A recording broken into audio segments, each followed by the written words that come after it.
Today, we're looking at Diamine's Dark Brown. Hi, I'm Adam, and I'm an ink guy. I get inks, test them, and share the results with you.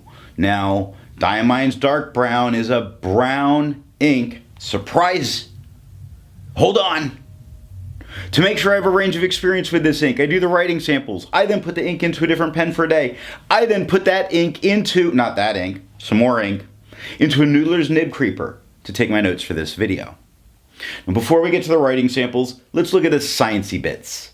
And up first is the chromatography, and I agree with Vita that I've learned a lot by doing multiple chromatographies. The one on the left is done the way it's supposed to be done. I put a line of ink down and immediately put it in the water for 10 to 15 seconds.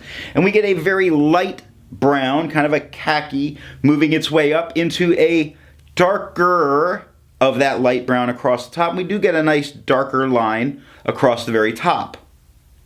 The one on the right I let dry for 10 minutes before I dunk it into water. Now we see a darker brown line, the very light khaki push up, that dark brown comes back, and that very dark brown across the top again. It's a neat looking chromatography. Resistance tests are done to see how this ink can be expected to perform on the page, and more importantly, how hard it might be to clean out of your pen. I let the smear dry for 3 days before testing it. Looking at the highlighter, it reactivates, it pushes around, the second H completely disappears. That means for me, I would not use this if I had to highlight. Looking at the water, we see that it completely reactivates and starts pulling up off the page, only leaving some of that very light khaki behind. I can see the dots of the rhodia dot paper. Pen Flush does very much the same thing as the water. It's completely picking it up and removing it when it traveled up. We see some of the dots of the rhodia paper where it's getting lighter. Again, the fact that it's not doing a whole lot more than water makes me feel that water is all that's needed. Now, bleach completely obliterates it, is entirely taking it off. In fact, so much that when I put the paper towel down, you saw the bleach spread, you see an additional bleach removal area around that clear dot. For the inks I've tested, I have found an average viscosity of 2.5, with the realm of normal being from 2.1 to 2.9. Diamine's Dark Brown has a viscosity of 2.18, letting it come just in the normal range. To find my average dry times, I use my writing samples done with the extra fine and medium nib on Clairefontaine, Tomoe River, and rhodia paper. Diamine's Dark Brown has an average dry time of 19 seconds, which makes it normal. While it just made it into normal in terms of viscosity, it's on the higher side of normal with dry time. But we've seen quite a few inks have better dry times compared to their viscosities. Now, let's look at those writing samples. I got this ink in sample form, and to keep my writing samples consistent, I use a Jinhao 159 with a Goulet 1.1 stub, a Jinhao X450 with a Goulet medium, a Jinhao X750 with a Goulet extra fine. Let's look at Clairefontaine. We get no bleeding, no ghosting. The 1.1 has no feather, no spread, no halo, no sheen, and very nice shading throughout all of that writing. So this ink does shade very nicely. The extra fine gives us no feather, no spread, no halo, no sheen, and lovely shading the whole way through. It's really very nice, which is unfortunate because I don't like the color of this brown. But there's nothing wrong with it. It's just, for me, I don't see this as my brown, but this does really well. 13 seconds to dry. Medium, no feather, no spread, no halo, no sheen, and look at that shading all over the place. Every word has like 4 shades. It's great. 18 seconds to dry. The extra fine and the medium scrubby show us color variation, which we do get in a writing sample, but the smear test makes me feel that I would not be able to recover if I smeared this. So I go to Tomoe River, which gives us no bleeding, definite ghosting. The 1.1 has no feather, no spread. It has halo. which we've seen a few times with the Tomoe River, where it lets the ink kind of pool up on the edges, get a little bit darker, and it creates this outlining effect. Very nice. We have no sheen. We do get some shading, so we get halo and shading in the 1.1. Spectacular. The extra fine, no feather, no spread, no halo, no sheen, and we're getting shading on Tomoe River. Even though it took 20 seconds to dry, we get nice shading on Tomoe River with this ink. The medium gives us no feather, no spread, no halo, no sheen, and yes, shading all the way through. I think so far this might be one of the strongest shading inks on Tomoe River that I've filmed. Not that I've seen, that I've filmed. 26 seconds to dry for the medium. Now when we look at the scrubby of the extra fine and the medium, they don't show nearly the color variation that we do see in the writing. That does happen, it's just not common. The smear test, you don't get to recover it because you wrote on Tomoe River. Rhodia paper gives us no bleeding, no ghosting. The 1.1 gives us no feather, no spread, no halo, no sheen, and yes, shading. That K is definitely darker, the M is definitely darker, that B is darker at the top than it is at the bottom. The extra fine has no feather, no spread, no halo, no sheen, and shading the whole way through. Every word gets a number of tones of its own in each word. That's great. 15 seconds to dry. Now the medium gets interesting because we have no feather, no spread. We do get some haloing going on in the thicker areas, not the thinner areas. So on the top of the T of the, I don't have haloing, but I do have haloing at the bottom of the Q in quick, or on the hoops of the K in quick.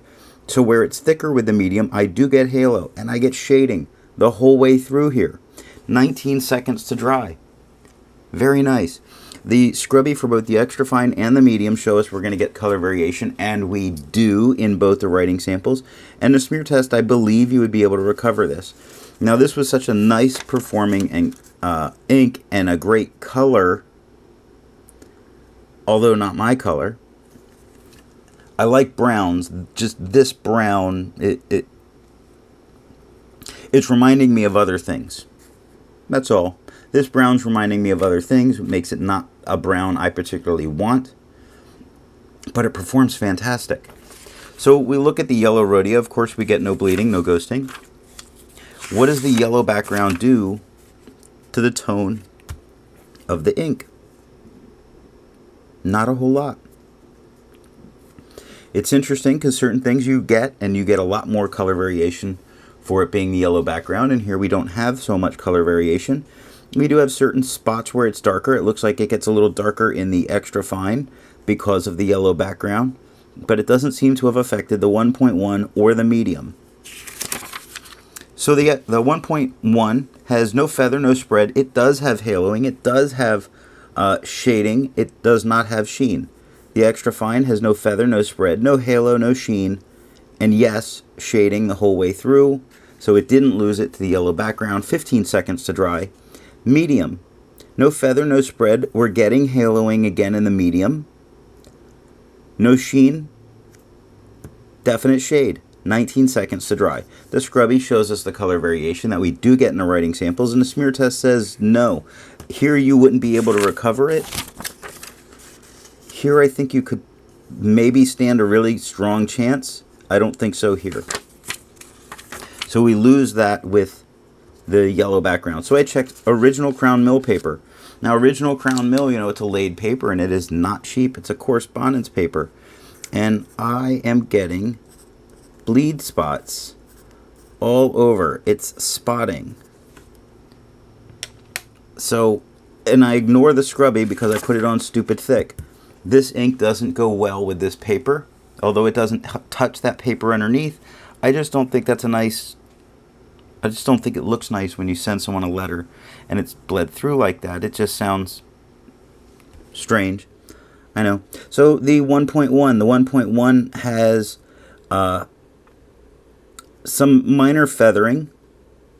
Now it's hard to tell because it's a laid paper if some of what looks like feathering is actually the ink following the grain of the paper as it's laid out. You can hear I think you can even hear that there. The texture of the paper.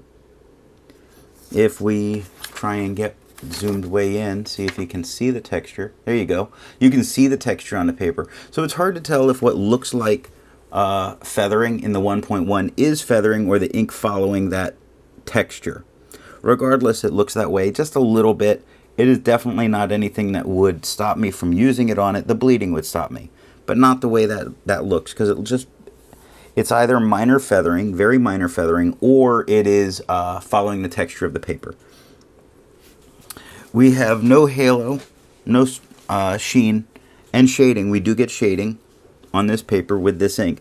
Now with the extra fine, we have no feather, no spread, no halo, no sheen. We have color variation, but not like before. So it only shows when it gets really dark, like right here at the K, where it gets really dark. And then it goes, straight mid-tone. So it's dark at the Q, straight mid-tone, dark at the K. So it's very drastic. It's off a cliff, this difference. The top of the T is very light, mid-tone. It's very light. It's mid-tone. And then we get very dark. We get the dark, mid-tone, dark. We get the dark, mid-tone on the side, but we don't get any gradation from the light to dark or dark to light. 8 seconds to dry. Medium gives us no bleed, no feather, no halo, no sheen, no shade. We've lost the shade here. 12 seconds to dry. The scrubby on the extra fine and the medium. The scrubby on the extra fine shows a little bit of color variation, and we did get a little bit of color variation in the writing. None in the medium and none with that scrubby. The smear test says you would probably actually be able to recover this if you smeared while you were writing your letters. And that's all that I have for the writing sample. Instead of finding inks that look like Diamine's Dark Brown, I would prefer to find an ink that complements that color on the page. You're a nice brown. Thank you. You would be a nice blue-black. Thank you, said Diamine's Eclipse.